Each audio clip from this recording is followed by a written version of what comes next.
ఏపీలో ప్రజలకు రక్షణ లేకుండా పోయిందన్నారు మాజీ మంత్రి పేర్ని నాని. టీడీపీ గూండాల దాడులు తారాస్థాయికి చేరాయని ఆరోపించారు.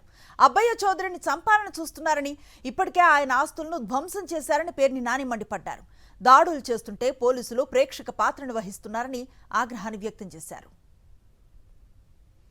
నియోజకవర్గాన్ని వైఎస్ఆర్ కాంగ్రెస్ పార్టీ నాయకత్వం వహిస్తున్నటువంటి మాజీ శాసనసభ్యుడు ఆయన ఇంటికి ఆయన వెళ్ళలేకపోవటం, ఆయన ఇంటికి తెలుగుదేశం పార్టీ వాళ్ళు వచ్చి ఇంట్లోకి దూరటం,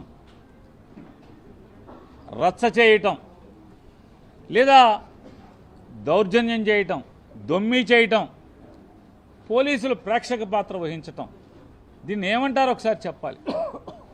నిజంగా ఈ జిల్లా డిఐజీ గారు కానీ, లేదా ఎస్పీ గారు కానీ, లేదా ఇక్కడ ఈ ప్రాంతపు డిఎస్పీ గారు కానీ, లేదా సబ్ ఇన్స్పెక్టర్లు కానీ, ఆఖరికి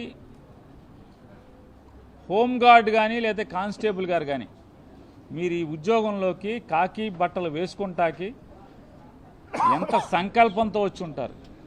ఇవాళ నిజంగా ఆంధ్రప్రదేశ్ రాష్ట్రంలో పోలీస్ అంటే ఇలా ఉంటుందా అని మిగతా రాష్ట్రాల వాళ్ళు, ఎవరైతే మనం రాయలసీమలో చూసేవాళ్ళం 30-40 సంవత్సరాల క్రితం, శత్రువుల యొక్క తోటల్ని అంటే ఆర్థిక మూలాలని పతనం చేయటానికి అక్కడ కూడా పోలీసుకు భయపడి, కాకి బట్టలకు భయపడి, బాంబులతో కొడవలతో తిరిగేటువంటి